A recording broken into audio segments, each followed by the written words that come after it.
നമസ്കാരം. ഇന്നിപ്പോൾ നമ്മോടൊപ്പം ഉള്ളത് നമ്മുടെ കേരളത്തിൻ്റെ കുംഭമേള മഹാമാഘത്തിൽ പങ്കെടുത്ത് അവിടെ പരമപവിത്രം പാടി വൈറലായി നിരവധിയായിട്ടുള്ള സംഘത്തിൻ്റെ വിവിധ ക്ഷേത്ര പ്രസ്ഥാനങ്ങളിൽ നിന്ന് പല നേതൃനിരയിൽ നിന്നുള്ള പല ആൾക്കാരും ഷെയർ ചെയ്യുകയും അങ്ങനെ ഭയങ്കരമായ രീതിയിൽ വൈറലാവുകയും ഒക്കെ ചെയ്ത വൈറൽ ഗായകൻ ശ്രീ വിഷ്ണു പ്രസാദാണ്. അദ്ദേഹം നാമനാഥ ലയം ഭജൻ സംഘത്തിൽ നിന്ന് ഉള്ള അതിൻ്റെ പ്രധാനപ്പെട്ട ലീഡ് സിംഗറാണ്, ഭജൻ സിംഗറാണ്. സ്വാഗതം ചെയ്യാം ശ്രീ വിഷ്ണു പ്രസാദ്. Thank you. എങ്ങനെയാണ് കുംഭമേളയിൽ എത്തിപ്പെട്ടത്? കുംഭമേളയിൽ എത്തിപ്പെട്ടത് ഞങ്ങളെ ഭജനസമിതിയായിട്ടാണ്. പൊരുതൽപാടിയിൽ നാമനാഥലയം എന്നാണ് അതിൻ്റെ പേര്. അപ്പോൾ ഞങ്ങളോടൊപ്പം കാലങ്ങളിൽ പാടാനായിട്ടൊരു ഉമേഷ് ലാൽജി എന്ന് പറയുന്നൊരു ചേട്ടനുണ്ടായിരുന്നു. പുള്ളി ഇടയ്ക്ക് സന്യാസം സ്വീകരിച്ച് ഒരു സന്യാസിയുടെ കീഴിൽ നിന്ന് ഇപ്പോൾ അവിടെ എല്ലാവരുമായിട്ട്, അതായത് മഹാകുംഭമേളയിൽ പങ്കെടുത്ത് കേരള കുംഭമേളയിൽ പുള്ളിയുടെ പ്രാതിനിധ്യം അറിയിച്ചിരുന്നു. പുള്ളി ഇങ്ങനെ സംസാരിച്ച് നമുക്കൊരു നാമജപം നടത്തണം എന്ന് സംസാരിക്കുകയും ഞങ്ങൾ അറിയിക്കുകയും അങ്ങനെ പുള്ളി മുഖാന്തരമാണ് ഞങ്ങൾ അങ്ങോട്ട് എത്തപ്പെട്ടത്. നിങ്ങൾ എത്ര വർഷം കൊണ്ട് ഈ ഒരു മേഖലയിലുണ്ട്? ഈ പൊരുതൽപാടിയിൽ നാമനാഥലയം എന്ന് പറയുന്നത് അതിൻ്റെ മാനേജർ, എൻ്റെ ഒരാൾ ഫൗണ്ടർ എന്ന് പറയുന്ന ഒരു ദിലീപ്, പൊരുതൽപാടിയിൽ ദിലീപ് എന്നാണ്. ആ ചേട്ടൻ പ്രവാസിയാണ്. അപ്പോൾ ചേട്ടന് കുടുംബക്ഷേത്രമുണ്ട്, നെയ്യാറ്റിൻകര പൊരുതൽപാടി ലക്ഷ്യമ്മൻ ക്ഷേത്രമാണ്. അപ്പോൾ അവിടെ കാർത്തിക മാസത്തിൽ 41 ദിവസം ഒരു ഊരു ചുറ്റു ഭജനയായിട്ട് തുടങ്ങിയതാണ്. പിന്നീട് പുള്ളി ഇതേപോലെ ഒരു ഭജന സമിതി രൂപീകരിച്ചു, പാടിയിൽ നാമനാഥലയം എന്ന്. 2015 രൂപീകരിച്ചത്. ഏകദേശം 10 വർഷമായിട്ട് ഈ എല്ലാ അമ്പലങ്ങളിലും ഇങ്ങനെ നാമം ജപിച്ചു വരികയാണ്. അപ്പോൾ 2020 ഞാൻ അവിടെ എത്തപ്പെട്ടത്. 2020 കഴിഞ്ഞ 10 വർഷമായിട്ട് പാടിയിൽ നാമനാഥലയം എന്ന് പറഞ്ഞിട്ടൊരു ഭജന സമിതി ഞങ്ങളുടെ എല്ലാ അമ്പലങ്ങളിലും, കേരളത്തിലെ ഒട്ടുമിക്ക എല്ലാ അമ്പലങ്ങളിലും നാമം ജപിക്കാനുള്ള ഭാഗ്യം കൈവന്നു. കുംഭമേള എങ്ങനെയുണ്ടായിരുന്നു? കുംഭമേളയുടെ ഒരു ജീവിതത്തിൽ കിട്ടിയ ഏറ്റവും വലിയ ഭാഗ്യമായിട്ടാണ് കരുതുന്നത്. കാരണം ഇവിടെ നിന്ന് ഞങ്ങളെല്ലാവരുമായിട്ട് ചേർന്ന് അവിടെ എത്തിയപ്പോൾ വേറൊരു അന്തരീക്ഷമാണ്. ഇത്രയും പ്രഗത്ഭരായിട്ടുള്ള ആരാധ്യരായിട്ടുള്ള സന്യാസിമാർ, ഏകദേശം 5 ലക്ഷത്തോളം പേരുടെ മധ്യത്തിലാണ് നമുക്ക് പാടാൻ സാധിച്ചത്. അവിടെ ഒരു നിളയുടെ തീരത്ത് ഇനി എത്ര തന്നെ നെഗറ്റീവുകൾ പറഞ്ഞാലും അല്ലെങ്കിൽ എത്ര തന്നെ ഇനി തടയാൻ ആരൊക്കെ ശ്രമിച്ചാലും സംഘം എന്ന പ്രസ്ഥാനത്തിലൂടെ അല്ലെങ്കിൽ ഹൈന്ദവയിലൂടെ സനാതനത്തിലൂടെ ഇതേപോലുള്ള കുംഭമേളകൾ ഇനി ഉണ്ടാവും. നമ്മുടെ പോലുള്ള കലാകാരന്മാർ, നമ്മളുള്ള വിശ്വാസികൾക്കെല്ലാം വീണ്ടും മനസ്സ് തുറക്കാനുള്ളൊരു സാഹചര്യം ഉണ്ടാവും. അതിനെ ആര് തടയാൻ നോക്കിയാലും ഒരിക്കലും അത് നിൽക്കത്തില്ല. തീർച്ചയായും. അപ്പം അതിന് ശേഷം അവിടെ പങ്കെടുക്കുമ്പോൾ ഉണ്ടാകുന്ന ഒരു പ്രസൻസ് ഉണ്ടല്ലോ, അവിടെ ഉണ്ടായിരുന്ന സമയത്തുണ്ടാകുന്ന ഒരു അന്തരീക്ഷം, ആ അന്തരീക്ഷം എങ്ങനെയാണ് നമ്മുടെ ഭാജനയ്ക്ക് കൂടുതൽ നമ്മൾ പാടുന്നതിന് ഒരുപാട് ഇൻഫ്ലുവൻസ് ചെയ്തോ? അതെ, ഞങ്ങൾക്ക് അവിടെ പോയപ്പോൾ കിട്ടിയ ഏറ്റവും വലിയ ഭാഗ്യം എന്ന് പറഞ്ഞാൽ 2 പ്രാവശ്യം പാടാൻ സാധിച്ചു. അപ്പം ഞങ്ങളവിടെ എത്തിപ്പെടുമ്പോൾ അത്ഭുതമായിരുന്നു. കാരണം ഒത്തിരി മനുഷ്യരാണ്, അതേപോലെ തന്നെ സന്യാസിമാരാണ്. അവരെ പരിചയപ്പെടാൻ സാധിച്ചു, അവരുടെ അനുഗ്രഹം മേടിക്കാൻ സാധിച്ചു. അപ്പോൾ തിരുവായ അമ്പലത്തിൻ്റെ സ്റ്റേജിൽ ആദ്യം പാടാൻ പറഞ്ഞു. അപ്പോൾ ഞങ്ങൾക്ക് അവിടെ കിട്ടിയ സമയം എന്ന് പറഞ്ഞാൽ 3/4 മണിക്കൂറായിരുന്നു. പക്ഷേ ആ 3/4 മണിക്കൂർ കഴിഞ്ഞിട്ടും ഭഗവാന്റെ ഭാഗ്യം കൊണ്ടാണ്, അനുഗ്രഹം കൊണ്ടാണ് അവർ നമ്മളെ നിർത്തിയില്ല. അവർ വീണ്ടും വീണ്ടും ആകാംക്ഷയോടെ കാത്തിരുന്നു നമ്മുടെ അടുത്ത പാട്ടിന്. അത് കഴിഞ്ഞിട്ട് പാടി കഴിഞ്ഞപ്പോൾ തന്നെ ഒരാൾ വന്ന് പറഞ്ഞു, ഓക്കെ, ആരതിഘട്ടിൽ കൂടി പാടണം. പിന്നെ അവിടെ നിന്ന് ഞങ്ങളുടെ വള്ളത്തിലേക്ക് ആരതിഘട്ടിൽ കൊണ്ടുപോവുകയും ആരതിഘട്ടിൻ്റെ ഫ്രണ്ടിലായിട്ട്, അതായത് VIP ഉണ്ട്, VVIP ഉണ്ട്, അവർക്ക് മുന്നിലായിട്ട് ഇത്രയും ലക്ഷങ്ങളോളം വരുന്ന ജനങ്ങളുടെ മധ്യഭാഗത്തിരുന്ന് പാടാൻ സാധിച്ച ഏറ്റവും വലിയ ഭാഗ്യമാണ്. തിരുനാവായിൽ പാടാനാണ് യഥാർത്ഥത്തിൽ പോയത്. അവിടെ നിന്ന് കഴിഞ്ഞപ്പോഴത്തേക്കും പിന്നീട് ആരതിഘട്ടിലൂടെ പാടാനുള്ള ഒരു 2 പ്രോഗ്രാം, ഒരു പ്രോഗ്രാമിൽ പോയിട്ട് 2 പ്രോഗ്രാം ചെയ്യാനുള്ള ഒരു ഭാഗ്യം ലഭിച്ചു. അതിനുശേഷം ധാരാളം ക്വയറീസ് വരുന്നുണ്ട്. ഇപ്പോൾ സോഷ്യൽ മീഡിയയിലൂടെ ഇഷ്ടംപോലെ പേജുകൾ ഷെയർ ചെയ്യപ്പെട്ടു. അങ്ങനെ ഒരുപാട് പ്രോഗ്രാമുകളെ തേടി എത്തുകയാണ്. അപ്പം ആരൊക്കെയാണ് ഷെയർ ചെയ്തതെന്ന് കണ്ടിരുന്നോ? നന്ദൻ ചേട്ടൻ, അദ്ദേഹത്തെ പോലുള്ള ഒരാള് ഞങ്ങളുടെ എളിയ കലാകാരന്മാരുടെ പാട്ടൊക്കെ ഷെയർ ചെയ്യുക. നമ്മുടെ ശോഭ ചേച്ചി എന്ന് പറയുന്നത്, നമ്മുടെ സ്വന്തം ശോഭ ചേച്ചി എന്ന് പറഞ്ഞൊരു പേജുണ്ട്, ത്രയംബകം പേജുണ്ട്. അങ്ങനെ ഒട്ടുമിക്ക പേജുകൾ, പിന്നെ എന്നെ അറിയാവുന്ന സുഹൃത്തുക്കൾ, ഞങ്ങളുടെ ടീമിലുള്ള എല്ലാവരുടെയും സുഹൃത്തുക്കൾ, അതേപോലെ ഒട്ടുമിക്ക പേരുകളും, എല്ലാ മനസ്സുകൾക്കും നന്ദി ആദ്യമേ പറയുക. ആദ്യമേ ഈ കുംഭമേളയിലേക്ക് വരണം, എത്തണമെന്നൊക്കെ ആഗ്രഹിച്ചിട്ടുണ്ടാവും? ഒരുപാട് ആഗ്രഹമായിരുന്നു. നമുക്ക് നോർത്ത് ഇന്ത്യയിൽ പോയിട്ട്, വാരണാസിയിൽ പോയിട്ട് അവിടെ പോയി കുംഭമേളയിൽ പങ്കെടുക്കുവാനുള്ള സാഹചര്യമില്ല, സമയമില്ല. അങ്ങനെയുള്ള ഇതായിരുന്നു. പക്ഷേ നമ്മുടെ കേരളത്തിലേക്ക് എത്തിപ്പെട്ടപ്പോൾ എത്തണമെന്ന് ആഗ്രഹം ഉണ്ടായിരുന്നു. അത് ഈ ഉമേഷ് ലാൽ ജീരോടി നമ്മുടെ ഭജൻസിൻ്റെ കോർഡിനേറ്റർ ഉണ്ട്, ഒരു ശ്രീലത എന്ന് പറഞ്ഞ ചേച്ചി. ആ ചേച്ചിയുടെയും ഞങ്ങളുടെ പെരുതൽ ദിലീപേട്ടൻ്റെയും ഒരു 3 പേരുടെ എഫർട്ടാണ് ഞങ്ങളുടെ അവിടെ എത്തിച്ചത്. നിങ്ങളുടെ ഗായക സംഘത്തിൽ, ഭജൻ സംഘത്തിൽ എത്ര പേരാണ് ഇപ്പോൾ? ഞങ്ങൾ 12 പേരുണ്ട്. ഞങ്ങളുടെ ഇപ്പം പാടാനായിട്ട് ഞാനുണ്ട്, പിന്നെ നെയ്യാറ്റിൻകര ഒരു മോഹൻ ചേട്ടൻ എന്ന് പറഞ്ഞ ഒരാളുണ്ട്, പിന്നെ കലാഭവൻ അരുൺ എന്ന് പറയുന്ന ഒരു ചേട്ടനുണ്ട്. ഞങ്ങളും 4 പേര്, പിന്നെ ശ്രീലത ചേച്ചി. ഞങ്ങൾ 4 പേരാണ് ലീഡ് സിംഗർ ആയിട്ടുള്ളത്. കോറസിൽ സനൽ പോറ്റി, പിന്നെ ഒരു കണ്ണൻ ചേട്ടൻ, ശംഭു ചേട്ടൻ, രാജേന്ദ്രൻ മാമൻ, ഇവർ 4 പേരും ഉണ്ട്. പിന്നെ അല്ലാതെ വാദ്യം ട്രിവാൻഡ്രം ബെല്ലീസിലെ അരവിന്ദ് ഏട്ടനാണ് തകില് വായിക്കുന്നത്. പിന്നെ ഹാർമോണിയം വായിക്കുന്നത് ഭാഗ്യനാഥ് ഏട്ടനാണ്. പുള്ളി അത്യാവശ്യം ഭംഗിയായിട്ട് വായിക്കുന്ന ആളാണ്. അതേപോലെ ഋതം പേട്, നമ്മൾ പോകുന്ന വേദികളിലെ ഋതം പേടും കൂടി കൊണ്ടുപോകാറുണ്ട്. അതിൽ സുഗുണൻ ശ്രുതിലേ എന്ന് പറയുന്ന ഒരു ചേട്ടനുണ്ട്. ഇത് പ്രധാനമായിട്ടും തിരുവനന്തപുരം ഫോക്കസ് ചെയ്തിട്ടാണോ അതോ കേരള എല്ലാം ഒരേപോലെയാണ്? ഞങ്ങളിപ്പോൾ നെയ്യാറ്റിൻകരയാണ് നമ്മുടെ സ്റ്റാർട്ടിങ്.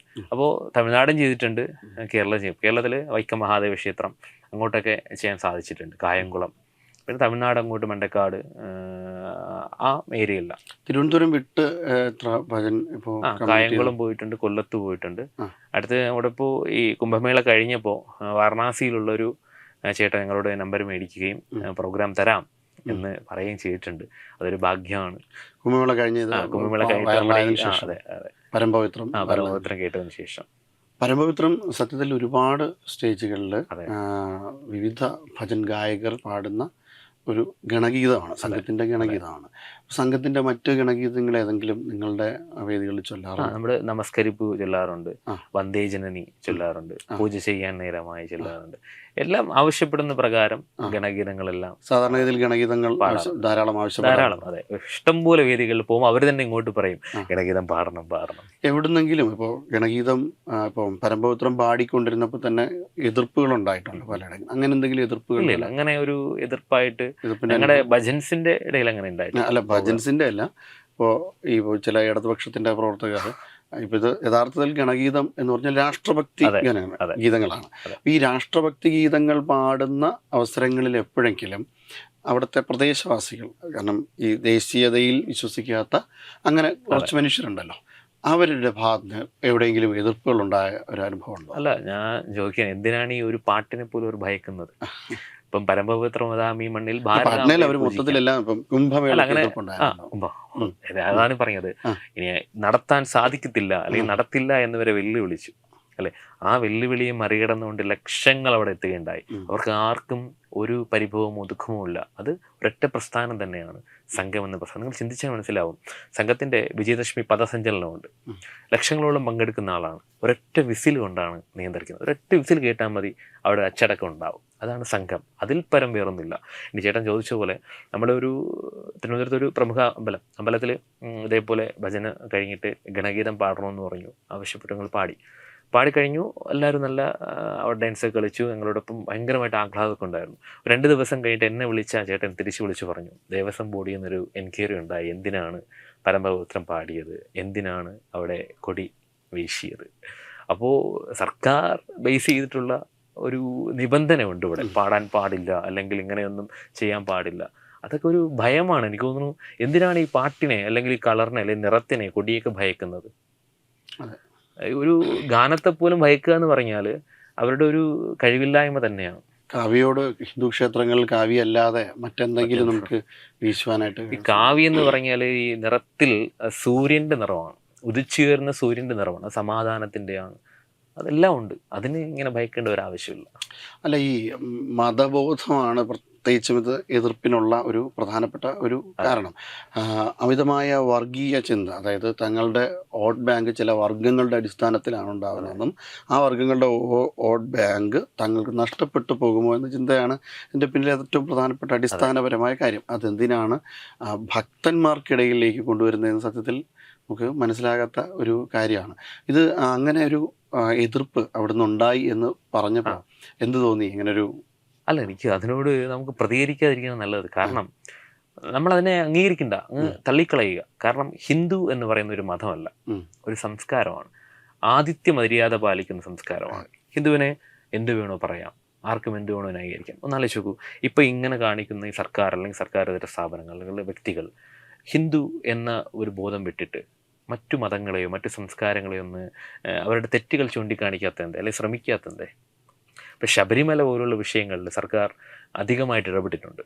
ആ ഇടപെടൽ മറ്റു മതങ്ങളിലേക്കോ മറ്റു സംസ്കാരങ്ങളിലേക്കോ എന്തുകൊണ്ട് കൊണ്ടുപോയില്ല? അവിടെ പൊള്ളും. അപ്പോൾ പക്ഷേ ഈ കുംഭമേളയോട് കൂടി അല്ലെങ്കിൽ ഇത്തരം എതിർപ്പുകളാണ് നാളെയുള്ള ഹിന്ദുക്കളുടെ അല്ലെ ഹൈന്ദവരുടെ ശക്തി എന്ന് പറയുന്നത്. ഈ കുംഭമേളയോട് കൂടി ഞങ്ങൾ ശക്തി കേന്ദ്രീകരിക്കുകയാണ്, ഒരൊത്തൊരുമ ഉണ്ടാവുകയാണ്. അത് പലർക്കും പല കല്ലുകടികൾ ഉണ്ടാവാൻ സാധ്യതയുണ്ട്. അതുകൊണ്ട് അവർ വീണ്ടും വീണ്ടും എന്ത് ചെയ്യും? എതിർത്തുകൊണ്ടേയിരിക്കും. ഈ എതിർപ്പിനെയെല്ലാം ഭേദിച്ചുകൊണ്ട് നമ്മൾ ഹൈന്ദവർ അല്ലെങ്കിൽ സംഘപ്രസ്ഥാനങ്ങൾ ഇങ്ങനെ വളർന്നുകൊണ്ടേയിരിക്കും. അവിടെ ഗണഗീതം പാടുക തന്നെ ചെയ്യും. അത് ഇനി ആരെതിർത്താലും. ഇപ്പോൾ നാമനാഥ ലയം ഭജൻസ്, അതെ. നാമനാഥ ലയം ഭജൻസ് തിരുവനന്തപുരത്ത് ഏകദേശം എത്ര പ്രോഗ്രാമുകളാണ് കഴിഞ്ഞ സീസണിൽ ഏകദേശം 150ഓളം പ്രോഗ്രാം ചെയ്തു. ഈ സീസണിൽ പ്രോഗ്രാമുകൾ ഇങ്ങനെ വിളിച്ചുകൊണ്ടിരിക്കുകയാണ്. വിപുലീകരണത്തിന്റെ എന്തെങ്കിലും പദ്ധതികൾ? വിപുലീകരണം എന്ന് പറഞ്ഞാൽ ഞങ്ങളുടെ പാട്ട് ഇത് തന്നെയാണ്. നമ്മുടെ ഓരോ സീസൺ കഴിയുമ്പോഴും പാട്ടുകൾക്ക് വ്യത്യാസം ഉണ്ടാവാം. നമ്മുടെ കലാകാരന്മാരെല്ലാം അവരെ നമുക്ക് ഒരിക്കലും തള്ളിക്കളയാൻ സാധിക്കില്ല. കൂടുതൽ ആൾക്കാരെ ചേർത്തുകൊണ്ട് ഉണ്ടാവും. നമ്മൾ ആദ്യ തുടക്കക്കാർ ഇവരാരും ഇല്ലായിരുന്നു. നമ്മൾ ഇപ്പോൾ ഉള്ള കുറച്ചു പേര് മാത്രമേ തുടക്കത്തിൽ ഉണ്ടായിരുന്നുള്ളൂ. ബാക്കി അവരുടെ സാഹചര്യങ്ങൾക്കനുസരിച്ച് അവർ മാറിപ്പോവുകയും അല്ലെങ്കിൽ പുതിയ പുതിയ ആൾക്കാർ വരികയും ചെയ്തതാണ്. എന്തൊക്കെ വെല്ലുവിളിയാണ് അപ്പോൾ ഒരു പ്രാരംഭഘട്ടത്തിലെല്ലാം നമ്മുടെ തുടക്കത്തിൽ നമ്മുടെ പ്രോഗ്രാം അല്ലെങ്കിൽ നമ്മുടെ ഈ ഭജന സാമ്പ്രദായിക ഭജനയിലൂടെ മുന്നോട്ട് പോവുകയാണ്. സാമ്പ്രദായിക രീതിയാണ്. അപ്പോൾ അടിസ്ഥാനങ്ങളുണ്ട്. അപ്പോൾ ആദ്യം ഏത് പാട്ട് പാടണം അല്ലെങ്കിൽ രണ്ടാമത് ഏത് പാട്ട് പാടണം. നമ്മുടെ ആദ്യം ഒരു പൂജയോട് കൂടിയാണ് ആരംഭിക്കുന്നത്. നമ്മുടെ ഈ പൊരുതൽ ആചാര്യനായ ശ്രീ ദിലീപേട്ടൻ അദ്ദേഹത്തിൻ്റെ കുടുംബക്ഷേത്രം, അത് കുടുംബ ദേവതയായ പൊരുതലക്ഷ്മിയമ്മയെയും ശ്രീകൃഷ്ണ ഭഗവാനെയും വെച്ച് പൂജിച്ചിട്ടാണ് നമ്മൾ പോകുന്നത്. അപ്പോൾ പോകുന്ന പല വേദികളിലും നമുക്ക് ചിലപ്പോൾ നമ്മുടെ തകില് നഷ്ടപ്പെടാറുണ്ട്, എടുക്കാൻ മറന്നു പോകുന്നുണ്ട്, അല്ലെങ്കിൽ തകില് നോക്കുമ്പോൾ വലന്തലയൊക്കെ മാറിപ്പോകാറുണ്ട്. പക്ഷെ അവിടെയെല്ലാം നമുക്ക് എന്ത് ചെയ്യുന്നുണ്ട്? അതിന് പകരമായിട്ട് പെട്ടെന്ന് തന്നെ ലഭിക്കുകയും ചെയ്യുന്നുണ്ട്. നമ്മളെല്ലാ പോകുന്ന വേദികളിലും ഒരു നെഗറ്റീവായിട്ട് അങ്ങനെ ഉണ്ടായിട്ടില്ല. ഭയങ്കര പോസിറ്റീവാണ്. അത് നമ്മുടെ കലാകാരന്മാരുടെയും ഒരിക്കലും പൊരുതൽപ്പാടിയിൽ നാമനാഥലയം എന്ന് പറയുന്ന ഈ ഭജനസമിതി ഒരാളുടേതല്ല, ഒരാളുടെ കഴിവ് കൊണ്ട് മാത്രമല്ല. നമ്മൾ പാടുമ്പോൾ ഏറ്റുപാടുന്ന കോറസ് ടീമുണ്ട്, നമ്മുടെ ചേട്ടന്മാർ. അതേപോലെ നമുക്ക് വാദ്യോപകരണങ്ങൾ വായിച്ചു തരുന്ന, നമുക്ക് സൗണ്ട് സിസ്റ്റം കൈകാര്യം ചെയ്യുന്ന, അപ്പോൾ അവരുടെ എല്ലാവരുടെയും എഫർട്ടും അവരുടെ എല്ലാവരുടെയും കഴിവിൻ്റെയും ആകെ തുകയാണ് നമുക്ക് കിട്ടുന്ന ഏറ്റവും വലിയ വിജയം എന്ന് പറയുന്നത്. ഒരിക്കലും മറക്കാൻ പറ്റാത്ത അനുഭവം ഏതാണ്? ഇപ്പോൾ നമ്മുടെ വൈറലായി അതല്ലാതെ എന്തെങ്കിലും? പല അമ്പലങ്ങളിലും ഒരു അനുഭവമല്ല, പല അമ്പലങ്ങളിലും നമ്മൾ പോകുമ്പോൾ അവർ ആവശ്യപ്പെടുന്ന, ഇപ്പം ഗണഗീതം തന്നെ ഞങ്ങളെ കൊണ്ട് 5 പ്രാവശ്യം പാടിപ്പിച്ച അമ്പലങ്ങളുണ്ട്. 5 പ്രാവശ്യം വീണ്ടും വീണ്ടും പാടണം. പ്രായഭേദമന്യേ ഞങ്ങളുടെ മുന്നിൽ വന്ന് ഞങ്ങളോടൊപ്പം ഡാൻസ് കളിച്ച് ഞങ്ങളുടെ ഒരു അനിയനെ പോലെ ചേർത്ത് പിടിക്കുകയും മക്കളെപ്പോലെ ചേർത്ത് പിടിക്കുകയും ചെയ്യുന്ന അമ്മമാരുണ്ട്, സഹോദരിമാരുണ്ട്. അപ്പോൾ അവരും നമ്മളും കൂടി പൂർണ്ണമാകുമ്പോൾ മാത്രമാണ്, അല്ലെങ്കിൽ നമ്മളും കൂടി ലയിച്ചങ്ങനെ പാടുമ്പോൾ മാത്രമാണ് നമ്മുടെ ഈ ഭജന അല്ലെങ്കിൽ നാമജപം എന്ന് പറയുന്നത് പൂർണ്ണമാകുന്നത്. ആ പൂർണ്ണത നമുക്ക് എല്ലായിടത്തും കിട്ടും.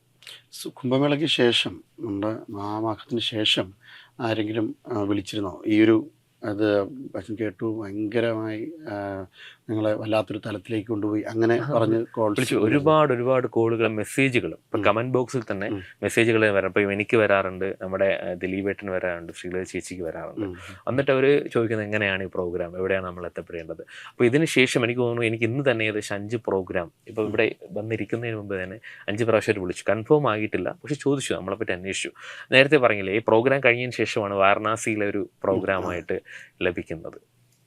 സംഘത്തിൻ്റെ ഏതെങ്കിലും കാര്യകർത്താക്കന്മാരോ BJPയുടെ അങ്ങനെ ക്ഷേത്രത്തിൻ്റെ ഏതെങ്കിലും കാര്യകർത്താക്കന്മാർ അങ്ങനെ വിളിച്ചിരുന്നോ? ഉണ്ട്. നമ്മുടെ നന്ദൻ ചേട്ടൻ തന്നെ ഞങ്ങളുടെ നമ്മുടെ ഈ വീഡിയോ ഷെയർ ചെയ്യുകയുണ്ടായി. അതേപോലെ തന്നെ ഭാരതീയ ജനതാ പാർട്ടിയിലെ മുഴുവൻ പ്രവർത്തകരും, നമ്മുടെ പാറശാല മണ്ഡലമായാലും തിരുവനന്തപുരം കേന്ദ്രീകരിച്ചായാലും അവരെല്ലാം വിളിക്കുകയും നന്നായിട്ടുണ്ട്. ഇപ്പം ഞാനെന്നൊരു കലാകാരനെ സംബന്ധിച്ചിടത്തോളം എനിക്ക് നാട്ടിൽ നിന്നും എൻ്റെ നാട്ടുകാരിൽ എൻ്റെ കൂട്ടുകാരിൽ നിന്നും കിട്ടുന്ന ഒരു പ്രോത്സാഹനമുണ്ട്. അപ്പോൾ എൻ്റെ അച്ഛനൊരു ഭജന പാട്ടുകാരനായിരുന്നു. അപ്പം അച്ഛൻ പാടുന്ന പാട്ടാണ് ഞാൻ കേട്ട് പഠിച്ചിട്ടുള്ളത്.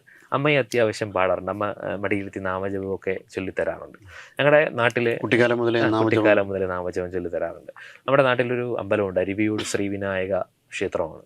ആ വിനായക ക്ഷേത്രത്തിൽ ഒരു ഭജന സമിതി ഉണ്ടായിരുന്നു, ശ്രീവിനായക ഭജന സമിതി. അപ്പോൾ അവിടുത്തെ ചേട്ടന്മാരോടൊപ്പം ഞാൻ പാടാൻ പോകാറുണ്ട്, ഞാൻ പാടിയിട്ടുണ്ട്.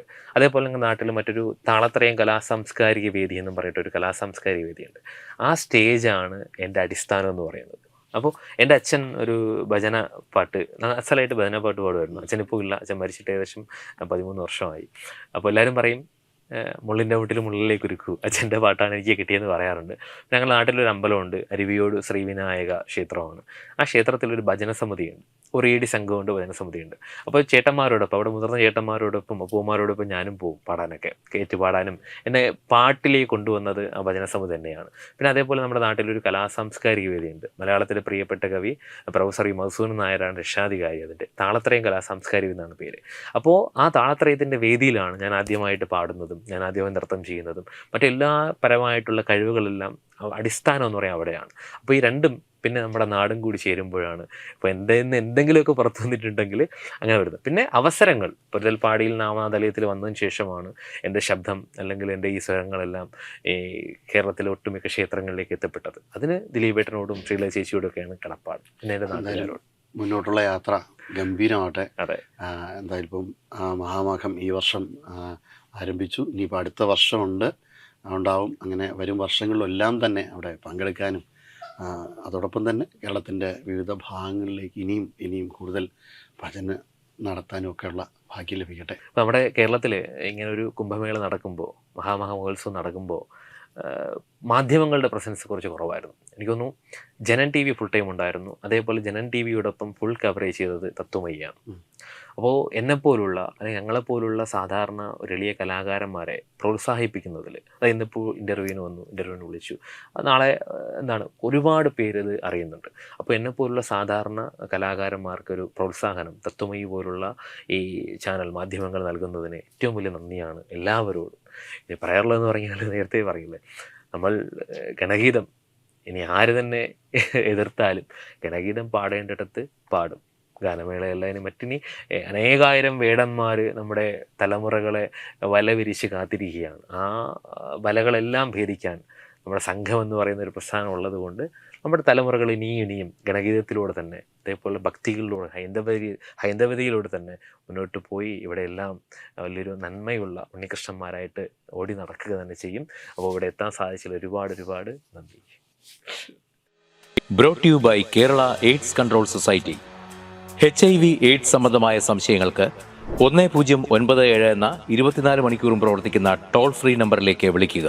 വാട്സാപ്പിലും ഫേസ്ബുക്കിലും ഒക്കെ സ്റ്റാറ്റസ് അപ്ഡേറ്റ് ചെയ്യാറുണ്ടല്ലോ, HIV സ്റ്റാറ്റസോ. HIV പിടിപെടാനുള്ള സാഹചര്യങ്ങളിൽ കൂടി അറിഞ്ഞോ അറിയാതെയോ കടന്നു പോയിട്ടുണ്ടാവാം. എന്തു തന്നെയായാലും മുൻകൂട്ടി പരിശോധിച്ച് HIV സ്റ്റാറ്റസ് അറിയൂ. സൗജന്യ HIV പരിശോധനയും കൗൺസിലിങ്ങും ആരോഗ്യ കേന്ദ്രങ്ങളിൽ പ്രവർത്തിക്കുന്ന ICTC അഥവാ ജ്യോതിസ് കേന്ദ്രങ്ങളെ സമീപിക്കുക.